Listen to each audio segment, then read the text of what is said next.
Okay, we have a quorum and it's 12 o'clock. I'd like to call our meeting to order, please, and ask everyone to please rise for a moment of reflection and the pledge to the flag.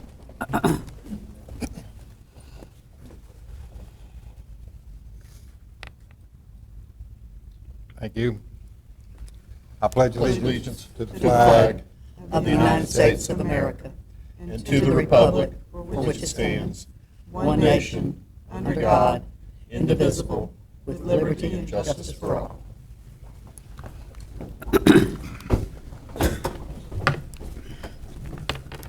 Thank you, and welcome to our JEA August 16th, 2016 Board of Directors meeting. Welcome to everyone. We have member Hussein Cumber on the phone and Ed Burr en route, as far as we know. But we have a quorum and we will proceed. May I have a motion to adopt the agenda as presented? So moved. Have a motion and a second. All in favor say aye. Aye. Aye. Opposed? Like sign? Thank you very much. Paul, would you give us our safety briefing, please? Yes, I will, Mr. Chairman. Safety is a core value at JEA. We start all meetings with a safety briefing.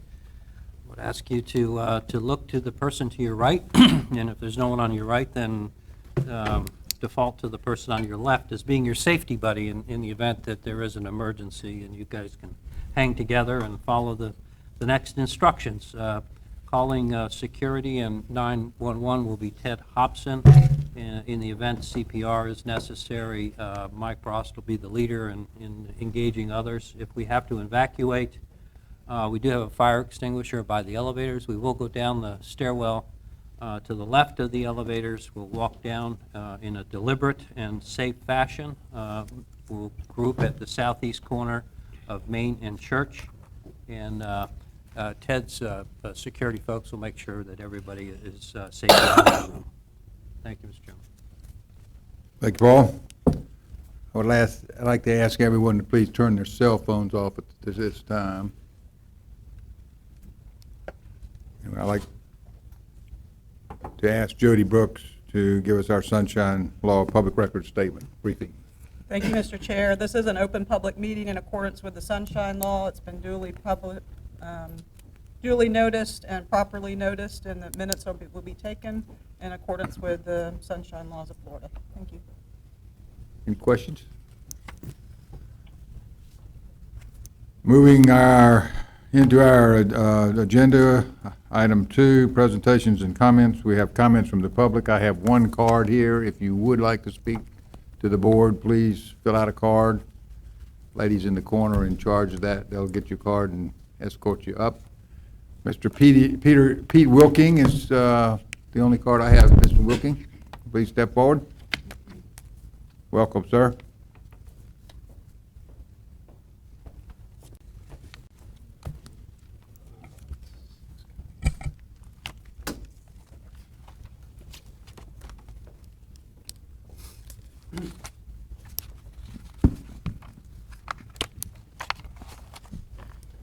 Go ahead. My name is Pete Wilking, address 10418 New Berlin Road. Good afternoon, Board of Directors. I'm president and founder of A1A Solar, and as you may have guessed, I'm here to talk about rooftop solar. Since last year, JEA executives have enacted policies to restrict, complicate, penalize, and otherwise deter ratepayers from installing rooftop solar with alarming aggressiveness. Not only is this short-sighted, it is not consistent with federal and state policy goals and even ratepayer interest when it comes to growing clean domestic energy. JEA executives are desperately trying to maintain the status quo of complete centralized power production and distribution in an area of growing distributed energy. Ironically, many other utilities embrace renewables and see that part of their long-term competitive strategy. It is remarkable that JEA has spent so much time and energy fighting rooftop solar, now less than 0.5%, given how many other issues should be commanding executive attention. The JEA staff position is that solar is hurting JEA's bottom line, so they have cherry-picked select data to prove it. The value of solar debate has been kicked around with varied results, usually supporting the industry that's funding it. Finally, the independent, highly reputable, and nonpartisan Brookings Institute recently completed a study. Quoting, "So what does the accumulated national literature on cost and benefit of net metering say? Increasingly, it concludes, whether conducted by PUCs, national labs, or academics, that the economic benefit of net metering actually outweigh the costs and impose no significant increase for non-solar customers. Far from a net cost, net metering is in most cases, a net benefit for the utility and non-solar ratepayers." Brookings, May 23rd, 2016. The proof is in. Please stop perpetuating the lie that non-solar customers are subsidizing solar customers. It is not true. Your argument has been invalidated. To my point today, A1A Solar has several would-be commercial customers desiring to install systems over 100 kW. Seemingly under the radar, JEA dropped a poison pill for systems over 50 kW by requiring them to be in a complicated demand-based rate structure called SS1, essentially designed to penalize commercial ratepayers for installing solar. This also applies to installed gas fuel generators as well, should they choose to run a generator to reduce peak demand charges. How dare they? Discriminatory does not even come close to describing this SS1 policy. Let me read a small portion of this to illustrate JEA's arrogance and disdain for rooftop solar. Section C at the bottom of it. Customers receive service under this rate schedule will be required to give JEA a written notice of at least 60 months, that's 60 months, prior to reclassification to any other standard JEA rate schedule, unless it can be shown that such reclassification is in the best interest of the customer, JEA, and JEA's other ratepayers. Seriously? 5 years written notice proving best interest to JEA and other ratepayers? Is this a joke? Is this the kind of policy that best serves our stakeholders and future growth? Not in my opinion. What kind of leadership writes such a policy? Slowing down rooftop solar and trying to profiteer off these few customers will not fix the financial challenges you face, only make them worse and degrade Jacksonville's competitiveness in attracting new business investment, which is needed for growth. Mr. Wilkie, Bottom line. Your 3 minutes is up. Your rooftop solar policy is a total mess. Rooftop is here to stay and necessary for our city's future benefit. JEA should recognize this fact and embrace this as an opportunity, not a dire threat. I'm asking the Board of Directors for this targeted, discriminatory, and punitive SS1 rate class to be removed immediately. Thank you for your time. Any questions of Mr. Wilking? Mr. Wilking, just so you understand what we think about this, we have spent a lot of time on this as a board, and we have a position, and we are respectful of people that don't agree with us, and we would appreciate you being respectful of what we're trying to do, because we have a business to run. We have things to consider much more than someone that's in the business would consider. I'd like to ask Paul maybe to give a short update on where we are, which would help a little bit maybe in responding to Mr. Wilkie. Thank you, sir. Thank you, Mr. Chairman. The board members, you recall that earlier in the year, we went through a series of board meetings and workshops and talked about rooftop solar, both in a residential setting and specifically in a commercial setting, and made several proposals in terms of adjusting our rate structures. It received considerable dialogue from the community, and at the time we were in our discussions over a period of 3 or 4 months, a constitutional amendment had been validated and put on the ballot for November for statewide to address this issue and related issues. And we, in the board, we recommended in the board deferred action until such time as the citizens of the state speak on the referendum, which will be heard in November, and then we'll go ahead and come back and have deliberations with the board again in terms of any adjustment, if any adjustment of the policy. Question? Paul, when was the SS1 rate put into place? A number of years ago. Thank you. Okay, thank you, Paul. I'd like to ask Councilman Greg Anderson, the council liaison to the JEA, to please come forward and, yes, sir, please join us. for Thank you. his- Good afternoon. Bring you greetings from the Jacksonville City Council, the world's greatest city council. Well, we agree with you, sir. Shameless plug. Glad we've started out well. I'd like to brief you on 4 quick items. The first is that the city continues to perform very well financially. Yesterday, we released our 9-month numbers. They are favorable, and I think you'll hear more about that in the media, but favorable both on the revenue side with better than expected revenues from sales tax primarily, and our expenses we continue to watch very closely. So those are driven lower primarily by personnel costs. That's the first item. Second thing is the City Council Finance Committee continues to work through the mayor's budget. We are right in the middle of that right now. This is kind of exam time for the Finance Committee. And with one exception, those continue to move through very quickly, and I think orderly, and in large credit to our able leadership of Chairman Brochet. Your bill, which is 2016-490, is progressing through City Council. It's been approved unanimously by one committee, that was the TEU committee. You might recall that this bill is the removal of up to 1,100 septic tanks that are failing as part of the JEA and the City of Jacksonville new contract. And so that was a great discussion yesterday, and we'll move the bill to Finance tomorrow, and I serve on the Finance Committee. Finally, we're all anxiously awaiting the outcome of the Mayor Curry's pension vote, which will be held on August the 30th. And Mr. Chairman, I thank you for this opportunity. Thank you, sir. Any questions of Councilman Anderson?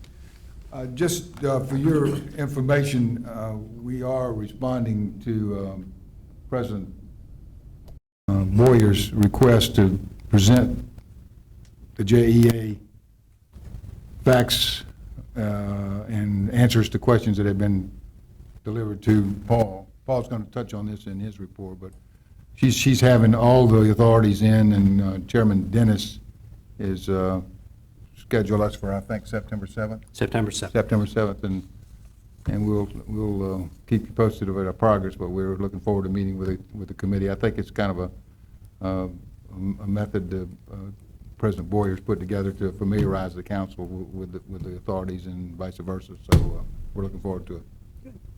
If we raise our hand, we need some help, we'll let you know.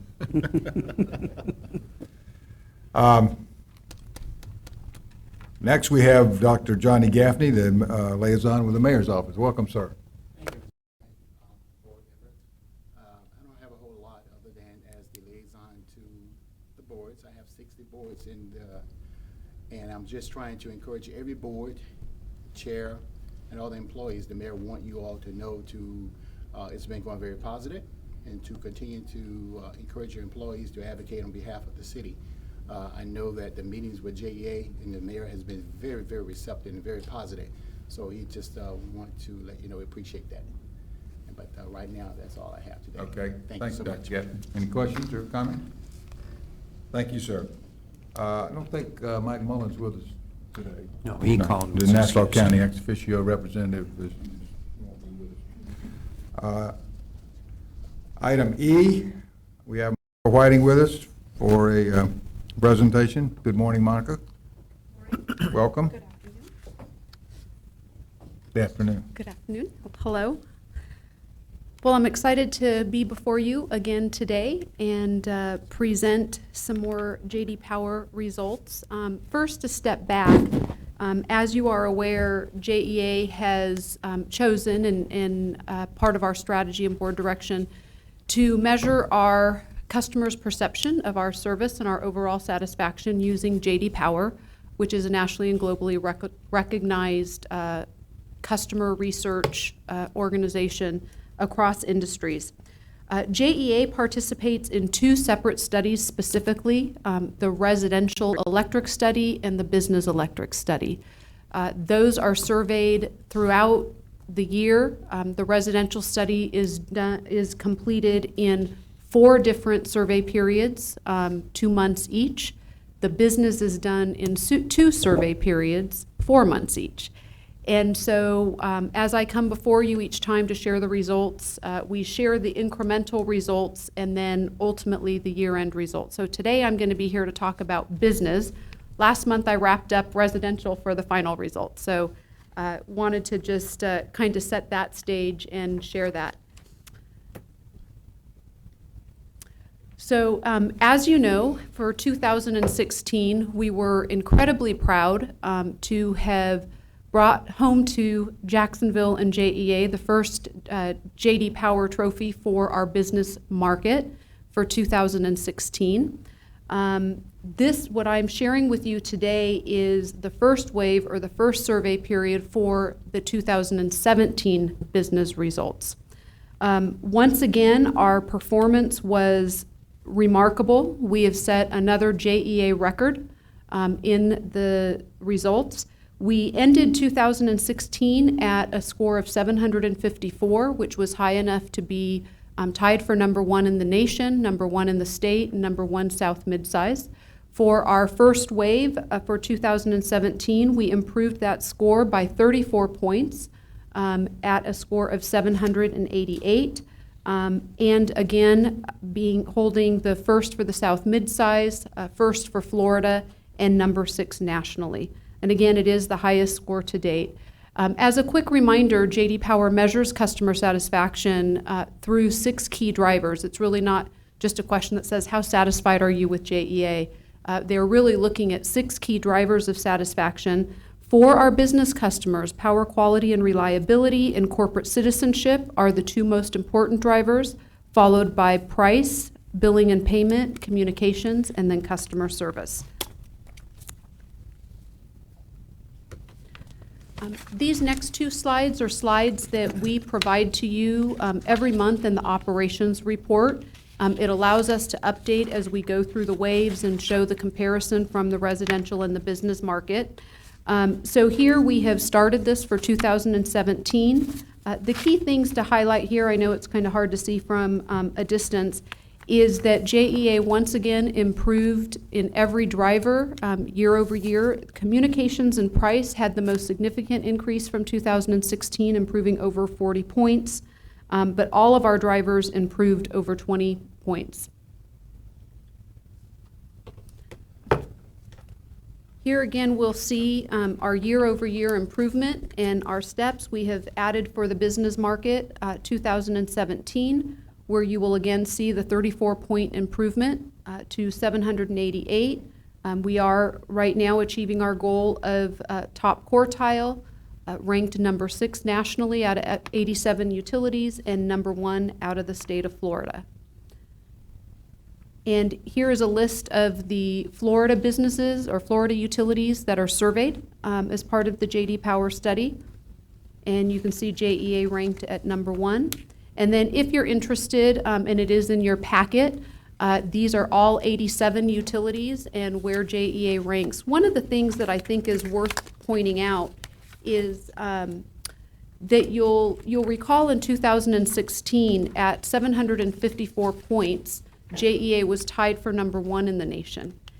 A score of 754 for wave 1 of the 2017 survey would put you in the 2nd quartile.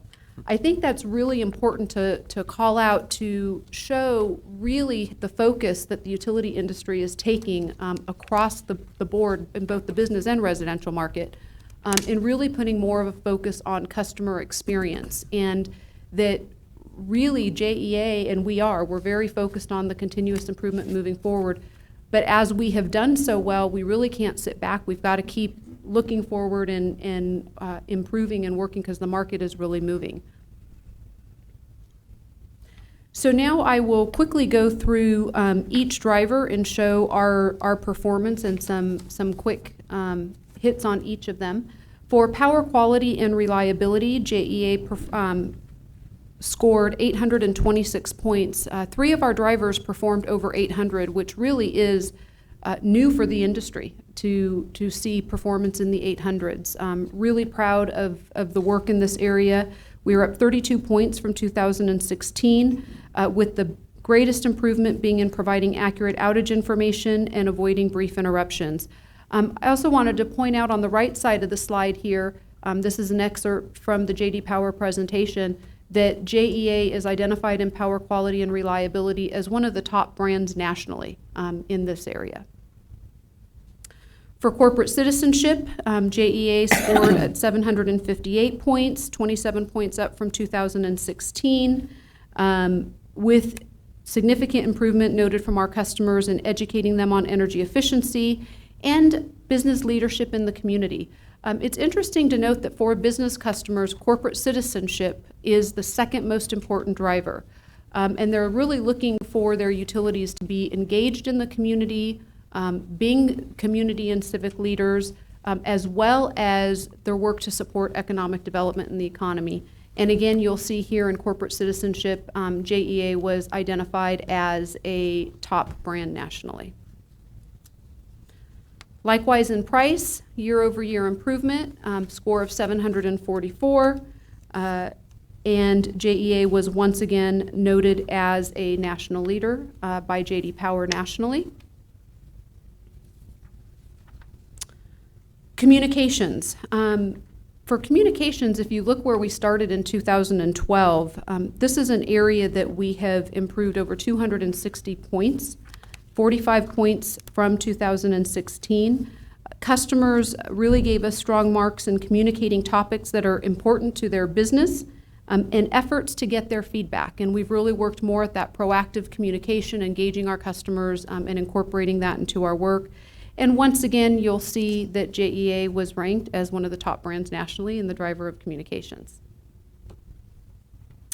Billing and payment was another area of score of over 800 points. I'm really proud to see also that JEA was identified as one of the top 10 utilities nationally in e-bill adoption. When we started this journey with a lot of our programs, we had very, very low participation rates in our programs, and we've really worked to streamline our programs and improve them, and we're getting our participation rates back up to the more in line with the national industry, and in this case, really being seen as a leader in the industry for that, which of course drives satisfaction and makes doing business with JEA easier for our customers. And again, JEA was noted as a top brand nationally in billing and payments. And then finally, in customer service, our final driver. This was another area where JEA performed over 800 by this driver. Customer service is measured in 3 different areas: our automated phone system, our website, and then our telephone agents or direct interaction with our employees. We again scored over 800, improved 35 points. This is also an area with our business customers, and we're really excited to see this top 10 performer in proactive contacts. We have a dedicated business call center. We have a key account program.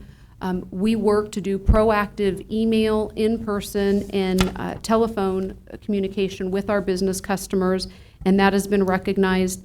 Likewise, each month in the operations reports, you've seen that we've put a focus on first contact resolution. Again, when we started this journey in 2012, it was an area of improvement for us, and we've really worked to streamline our processes, our accuracy, to get things right the first time for our customers. And I'm very happy to share that, again, in the J.D. Power webinar, they highlighted JEA as an industry leader and top performer in first contact resolution. So really, really proud of that work. So what's next? Of course, a great thank you to our employees and our customers for the continued focus and recognition of the work we've been putting forward.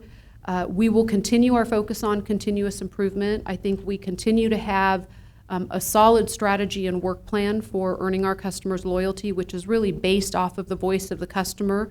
We will continue to analyze this feedback, make appropriate tweaks and alignment to our strategy.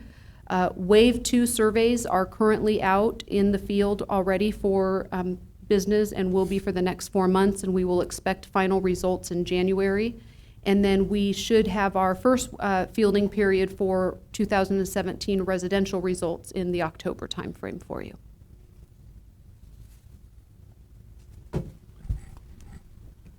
Well, congratulations.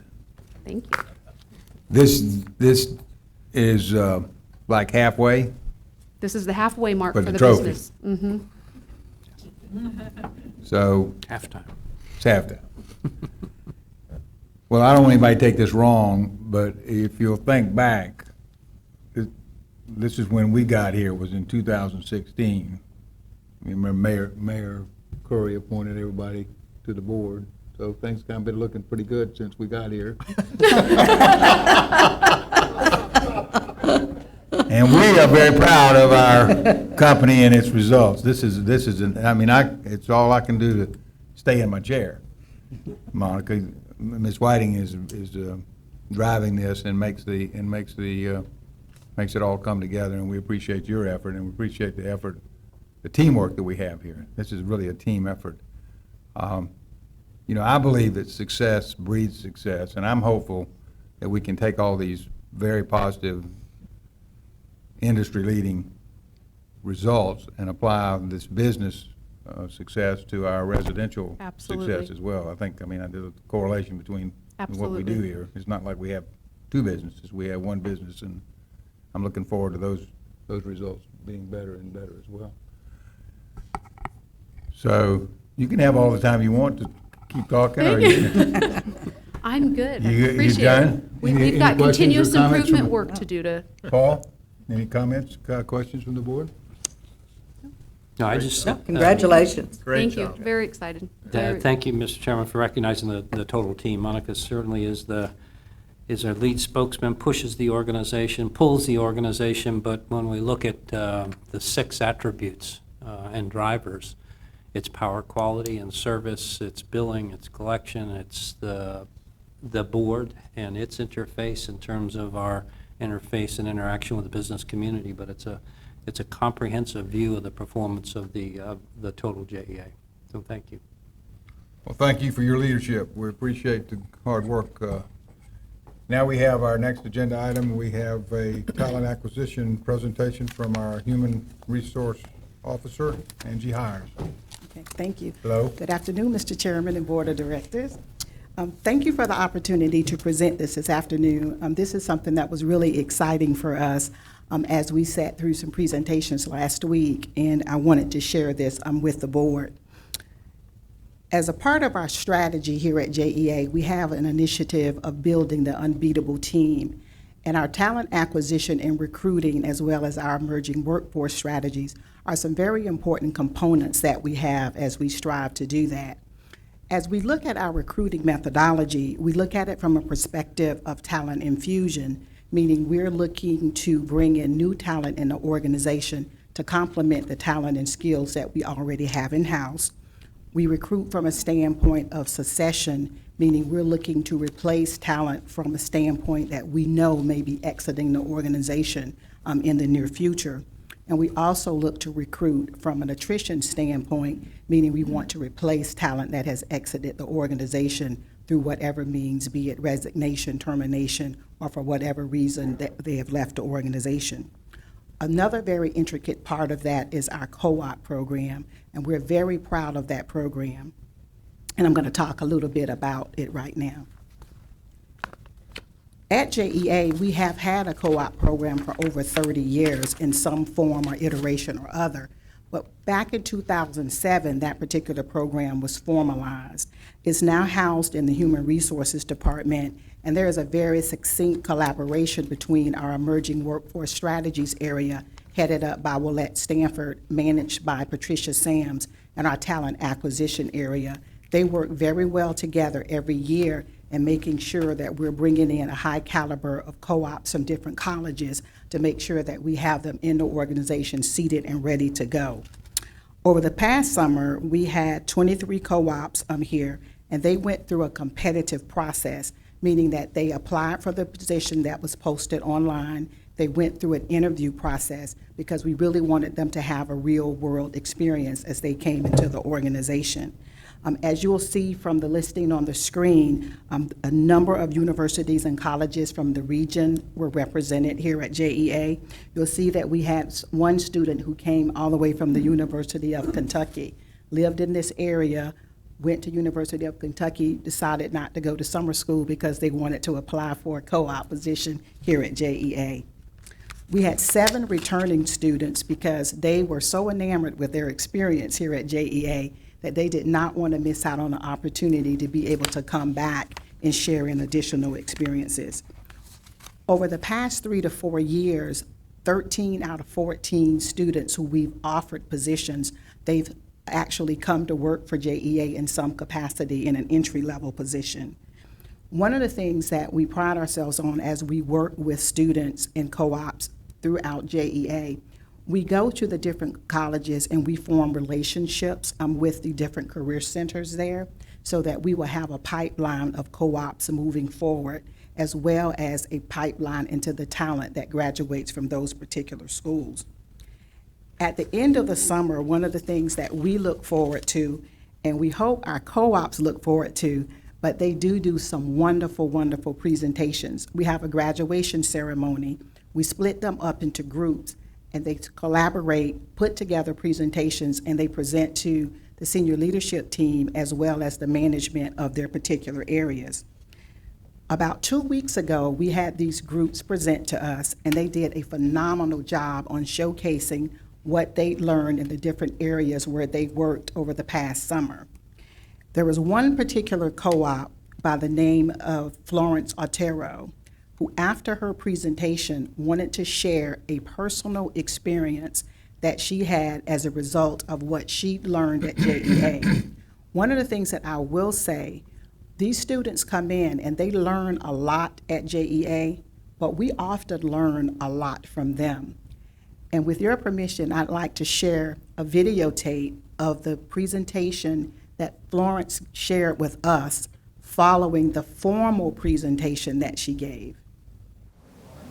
Greetings, I am Florence Ouattara, a third-year accounting student from Ivory Coast, West Africa. I'm currently attending Florida Agricultural and Mechanical University. This summer, I was a co-op and I had the pleasure to work under Akeisha Johnson with the project accountant team. And on the co-op community service day, we were all wearing a JEA shirt. And so after the community service, I decided to go play basketball on a local park. And as I was stepping, as I was taking my first couple step to the basketball court, a young man approached me and said, "Hey, so you work for JEA?" And I said, "Yes, I do." And he said, "Did you know I had to pay close to $300 last month for my bill?" At first, I wasn't going to say anything, and I guess luckily for him and luckily for me, I looked down and he was wearing the latest Jordan shoe. And so I asked him, I said, "How much did you pay for this shoe?" And he goes, "Oh, this shoe? Oh my God, this is the leather Jordan. I get it close to like $500. You don't even want to know about it." And I said, "So you're willing to pay $500 for a shoe, but you're not willing to pay your bill, which you get a great service. Did you know I grew up in an area where we didn't have 24/7 clean water, electricity, so you should feel really blessed and you should appreciate JEA for that." And in addition to that, I told him, you should see JEA as a hero to you because so many people around the world wish to have such a company in their country. And he has a little girl next to him, and that little girl was like, "Oh, I want to work for JEA. I want to be a hero." And he was super mad, so he just picked the girl and left. And I thought that was a funny story that I had to share with everyone. Thank you. Fabulous. Well, when Florence shared this story with us, just impromptu after she gave her presentation, she wanted us to know about her experience at JEA. But it really was eye-opening for us because we take our utility services for granted. And to hear her talk about not having this available 24/7 in the country where she came from was very profound, and I think it left a lot of us teary in the audience. So I wanted to share that with you. And she's an example of some of the co-ops that we're bringing in during the summer. So again, thank you for the opportunity to share this experience about our co-ops and to share Florence's experience with you as well. Questions? I just Comments? like, yeah. Ms. If I Kessler? may, I'd like to ask you, are these paid positions or volunteered positions? They're paid positions. Good, Yes. good. Very impressive. Okay. Far be it from me to have a recommendation for the chief officer of our Human Resources Department, but I was disappointed I didn't see a Florida State. Since my money went to Florida State for a number of years as well, Well, maybe- we're hard recruiting. That's not Florida State. Well, maybe we ought to talk about that. We'll talk about that. Point well taken. Let's don't ask Ed Burr to join us. No, no. I thought I saw Florida State on the No, list. they're not. Florida I looked hard. I wouldn't have, I wouldn't Florida have, State I and wouldn't have- Jacksonville. I wouldn't have. Most confusing names. But I would like to say about this team effort that we have around here, you know, the people that work here come through this department. And she and her department and her team are a big part of the work effort around here because they've got to come through that door and be successful before they can come into the work organization. But you are doing a fantastic job across the board, and we do appreciate it. Okay, Thank you very much. Okay. Mr. we have- Chairman, you know, this is Ms. Kessler. an area I spent a lot of time with in I my know you career. did. I know. And have met a lot of people in her position in a lot of companies. She is stellar, absolutely stellar. I've been very Well impressed said. with her since I've worked with her the last few months. And I just want to say you're doing a great job across the board. That's a significant observation coming from one of the best in the business. Well, not only about that. Yeah. Thank you, thank you. Item on your agenda, we're at Roman numeral 3 for board consideration. Let's see, this is the consent agenda, which we have approved. Items A through B, strategic discussions, B1. Paul, that brings us to your report, if I'm reading this right. Yes, Mr. Chairman. So we are in section 3B1, and it's the monthly operations review, operations and financial review. And first up is water and wastewater. I'll make a couple of observations here. First on safety, we are behind the mark, and we'll close out the year behind our goal. Our goal was the best performance we've had in the past 10 years at 1.2 RIR, and we're a little behind that. We have taken some steps, certainly in this part of the year, which is a very dangerous time. So we're meeting every Monday morning with our chief leaders of the safety-sensitive areas. There's about 13 or so directors in the organization. We start the week off, and we're talking and focusing a lot about the unique nature of this time of year, heat, but also the other activities out there, such as mosquitoes and bees and spiders and snakes, are real dangerous for folks in the field. And with respect to mosquitoes, ensuring that everyone is aware and that we have the proper distribution of repellents to our folks in the field and have started the conversation with respect to the Zika virus, et cetera. So education and making sure that we have the proper repellents in the field with the workforce. So a lot of focus on outdoors. On the next one, unplanned water outages, we still are suffering the effect of the first quarter of this year, which would be essentially the fourth quarter, calendar quarter last year, first quarter this year. That's when it did rain in Jacksonville. The third quarter it didn't rain, but in the first 180 days we got a lot of rain, 21 inches in big amounts, especially that first quarter. That causes some disturbance with piping and forced a couple of large unplanned water outages. We also, on a very positive side, while we've suffered some outages and some customer disruption, we have had an ongoing replacement of the very large water beaters, about 300 of those throughout the system to improve the accuracy of billing and also helps in terms of conservation. So we've got, in some of those big projects, we've had some unplanned outages. So we plan to get back to normalized, hopefully, rainfall and activities next year and bring that back into our goal and objectives. Finally, on the SSOs, the sanitary sewer overflows, The greatest year ever for JEA, we did it twice in 2011 and 2015, was 23 SSOs, and that's what we established our internal goal, or our performance. Our goal was a little bit above that, 30, which is the average of 8 years, but 23 in 15 was the best ever. And we're a little bit above the average at this point in time, but clearly not out of line, given the fact that we've got over 3,000 miles of piping. Still well within the standards established by the EPA. I think we're sort of 70% better than the standards set by EPA for this activity. On the electric system, a couple of observations. Safety is the same as in water sewer. We did bring back in line the CME 5 performance of the grid. This is customers with 5 or more outage per year is back in line with our goal and better than prior years. So the positive trend continues. And the one red dot there on the generating fleet, St. John's River Power Park, we did have a couple of outages, unplanned outages there, and that unit alone bumped the total fleet's performance above our goal. So we'll try to keep that back in line these next 45 days. Monica talked about customer and customer satisfaction, and so moving on to the financial results in line with our expectations, goals, and what we communicated to the street and to the through the rating agencies.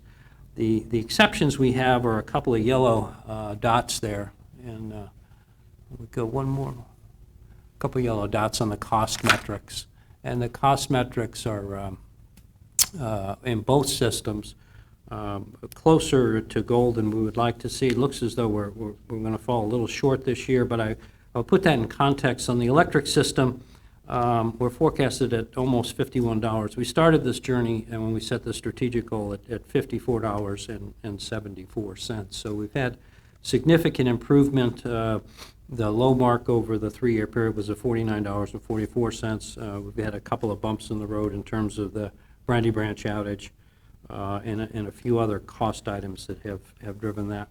And the same story on water sewer. When we look at the water cost per K-gallon, we started this journey at $4.57 in 2012, still well below that, and the same as sewer, $7.96. So all in all, we've got a few opportunities for improvement and focus on costs, hopefully a little more normalized weather in the water sewer business. Performance in the electric system is coming back in line with reliability in the distribution system, and I think we're performing well. Thank you, Paul. Any questions or comments? Thank you very much. We'll move to item C, open discussion. This is where we don't have any particular items listed to discuss in the open board meeting. If we have anything that's on your mind you'd like to bring up at this point, you're welcome to do so. Any comments or questions? Mr. Howard. I'd just like to say thanks to the communications team for sharing that video, the Kenamero report. You mentioned that you brought the CME 5 outages back in line, and the gentleman who spoke on behalf of JEA did a great job. I thought that was well presented. Okay. Yeah.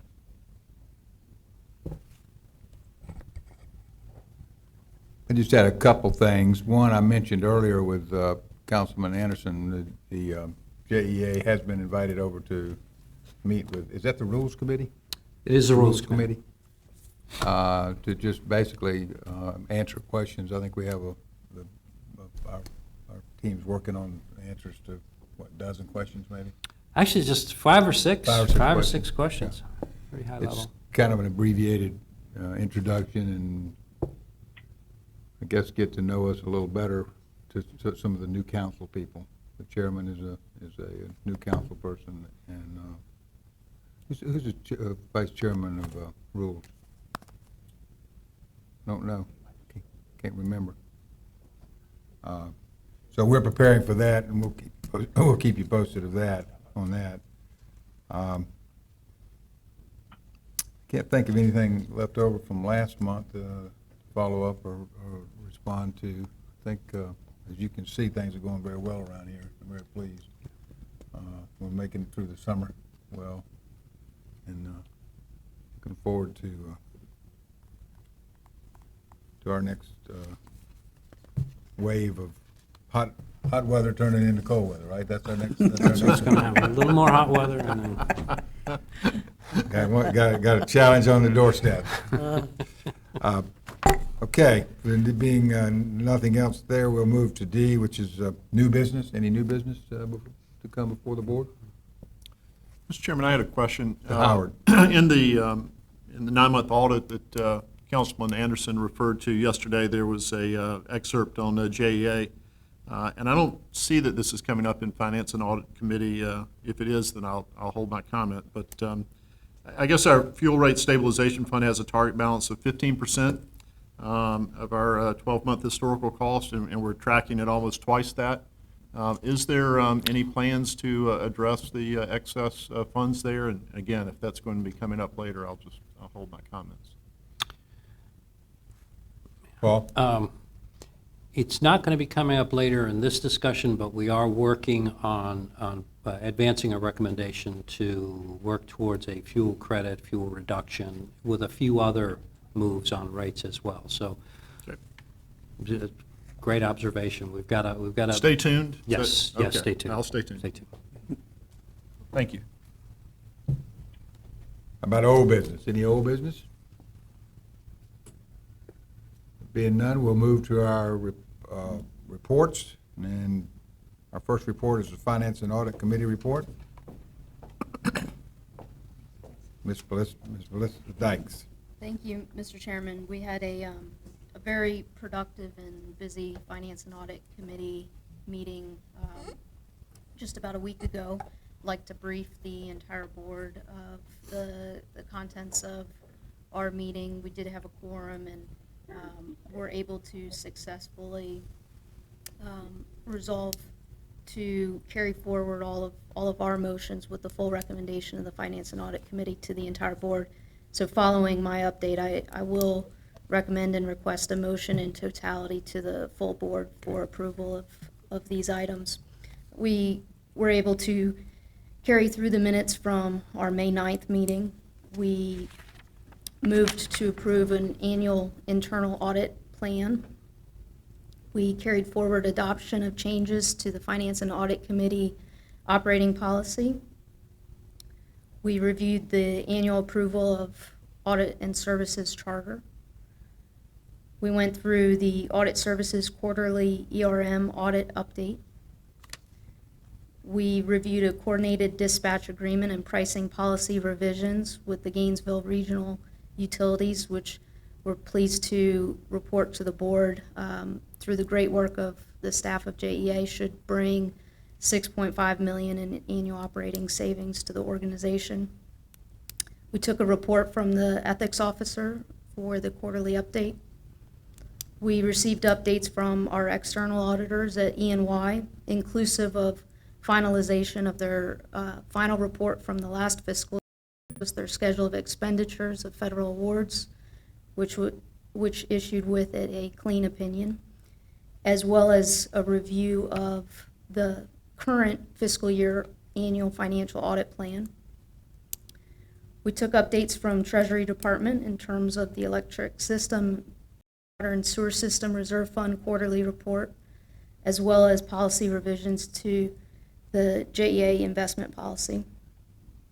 We also received the JEA energy market risk management policy report and an update on procurement for external auditor. In terms of the materiality of the subject matters that were discussed, I think that the external auditor selection is something that is important enough to discuss here in the context of the full board. As you're aware, given the bond issuances of JEA, it's our selection of an external auditor is very important. Our bond issuers require that the auditor be a nationally recognized firm. This has enabled us with management and staff's assistance to benchmark against other large public power council members, and we've been able to identify 6 firms that we are recommending be invited to negotiate. We've reviewed P documents and solicitation, which will be posted on JEA's website, and that will enable all qualified and interested firms to submit a proposal. And following that, JEA staff have recommended a ranking and grading policy with the Finance and Audit Committee that with our input, we're comfortable with the revisions that have been made to go forward. So following submission from interested firms, staff will meet with Finance and Audit Committee members individually to review the responses from these firms. We will all have the opportunity to understand the ranking and grading, and this will enable staff to carry forward into negotiation phase with the top ranked bidders at that point. That'll occur at the beginning of November.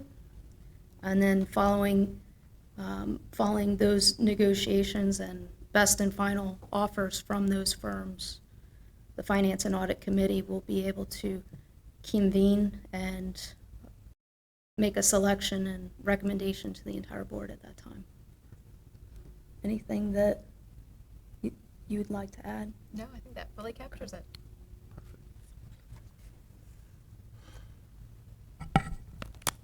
I can tell you that Kelly Flanagan and her committee have done a lot of good work, and you can see that it takes a lot of time, and we appreciate the effort. I have a question and I have a concern about the selection process. Talking about November, only in the context of the time at this point. The last thing that I want to do is sit there and on December the 8th and not have made this choice and have this choice be something that the people on the other side of the table are excited about. I mean, I don't know how we back up from December 8th and make sure we have made a decision and then we don't have any particular issues surrounding that, because that would be a problem. If we go in there saying we don't know who our auditor, I think it would be a problem. We go in there saying we ain't got our auditor selected. No, that's a really important point, Mr. Chairman, in terms of your with the rating agencies. Right. We need to be steadfast. That meeting is set, and it's the 8th, 9th? Yeah, I believe 8th and 9th. 8th and 9th, yeah. What do we do about that, Paul? It will be a busy November. Bad answer. And I believe I didn't finish. We'll wait on a good answer. I'm kidding, Paul. And I think it's fair to, we will have given the participants in the bidding process almost 6 weeks to put their initial bid in, and then we'll go through the review process and then return back out to the market with best and final for 3. So I think we'll be able to shorten that return to a couple of weeks and then be in a position to at least come to the meeting in November with a recommendation of the Finance and Audit, maybe not full board approval at the November meeting. But I believe we can. Well, I think that yeah. certainly works. Yeah. If we got the recommendation at the November meeting, Yeah. which is late in November. Third Tuesday would be late, right? Yeah, not too late. We've been running. Melissa, pretty what do you early. think? So a couple of thoughts. Have I overstated the problem? No, Mr. Chairman. I don't think so. That said, I think the rating agency analysts have covered enough municipal entities that they're public procurement processes. And so they'll be understanding about the time that's needed to go through the procurement process. And if we need to follow back up with them because for whatever reason we don't have the process complete, I think we can manage their expectations through that. That said, it would be ideal to have the final answer before we go in and so that we can add it to the list of certainties, because we all know financial analysts don't tend to like uncertainty. when it comes to doing credit analysis. So if we can get the process completed in November, then staff is happy to work with the Finance and Audit Committee chairman to revise the schedule to make sure that happens. Remember, we've got the 15th. 15? Yeah, the first, Okay. November 1st is a Tuesday. Okay. No, that works well, yeah, because the first being on a Tuesday. That's not as late as it could be. Okay. Yep. So we, Motion Anybody- to approve all of the items that's been presented by the Finance and Audit Committee. That's correct. So moved. we have a motion and a second. Second. Further discussion? Any other discussion on the selection process or any items 1 through 10? If not, all in favor say aye. Aye. Opposed, like sign. You've approved your Finance and Audit Committee report. Thank you. Announcements. You want to talk to the announcements, Paul? Announcements. Item 12. Item 12, well, let's see, item 12 is continuation, so I'll come down to B, Managing Director's Report. Right, that 12 would be continuation of Ms. All Flanagan's the- report. yeah. Okay. But I will take my report, Mr. Chairman, in order there. The chair has pointed out that we will be meeting with the Rules on the 7th of September, and that is a reach out for not just JEA, but all of the boards and commissions to come in and, over the next year, meet with the Rules Committee and give an overview primarily of the board, the composition of the board, the involvement of the board in its oversight and governance activities of their respective enterprises. So, as the chair had said, we're working on being responsive to the questions. We have a fairly limited time. It's a sort of a 10 to 15 minutes. And it's sort of 10 to 15 minutes been allocated to everybody regardless of size and scope. So we'll be working to fit a lot of activity into a small amount of time. We do have on Friday our budget hearing with the Finance Committee of the Council. It is currently scheduled for 9 o'clock on Friday morning. I make no commitment in terms of the time that the committee starts or ends its business, but we are at least scheduled to start at 9, and of course everyone is welcome to come. It is a process where the council auditor actually presents our budget to the council members, and then after there's some question and clarity on the numbers, the questioning turns to the staff and potentially board members if present. So generally just questions that may relate to the budget. Sometimes it's questions that just are broader observations an individual council member might have. We are working through with our bargaining units on new contracts. We have hit the pause button with the unions. We've started the process with a few, but really with the pause button to until after the referendum, and we get some clarity on the vote that will occur on August 30th with respect to pension. We think that has, that will have some economic consequences on the next contracts, and it's important to have that understanding. We have worked with the City Council in 2 shade meetings on this issue, and it was really their strong preference to defer until after August 30th before we closed up our work with them to get an offer to put on the table. We are looking at next year's medical coverage, and we have been hit again it's the 3rd year in a row now for higher claims across the board, and specifically in our retired and workforce, that the cohort that is 55 and older has a disproportionate share of the increase, but it is substantial. And so we had gone through a period of time up until 2013 or 14, up until 2014, with essentially 3 years of no increase in claims and no increase in premiums. And this year we will have to make a move in terms of premiums for those employees that have spouse and family coverage, and we will carry the cost of the individual employees.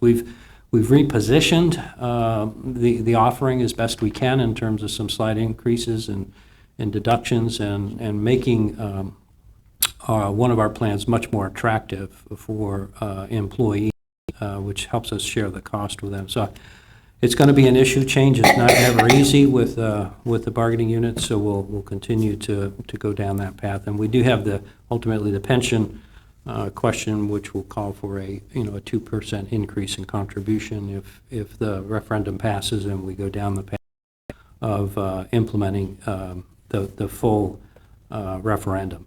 And then finally, we're really dead in the middle of hurricane season. We've been blessed again with a lack of storms, but just recently, in the last couple of days, there's been a revised forecast, which upped the forecast for storms, more intensity.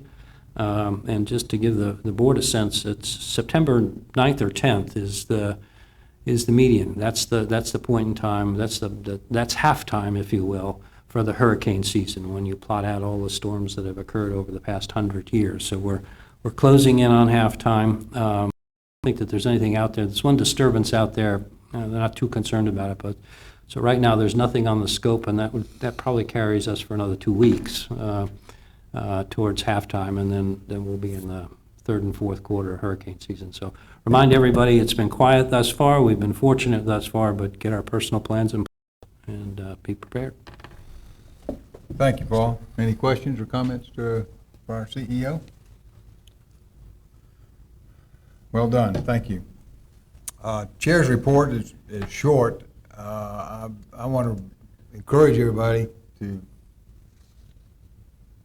much influence in the October 30th election as you can on passing the referendum. The referendum is very, very important to the JEA. It's very, very important to the city. And by no stretch of the imagination is anybody willing to say that it's in the bag or that we're there yet. I think it's really a lot of controversy surfaces at the end of these campaigns. This is literally a campaign that has 2 weeks left to go. So we're doing what we can here. You all know the mayor's met with our people. Anything you can do to help that project be successful will be appreciated.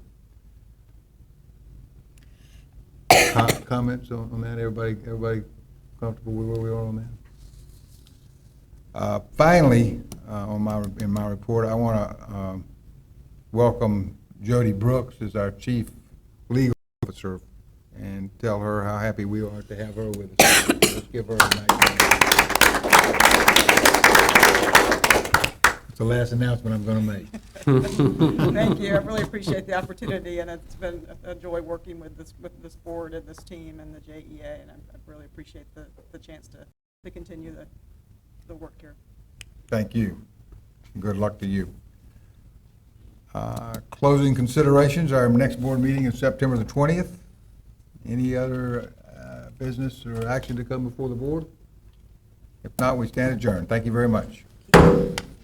Thank you, Hussein.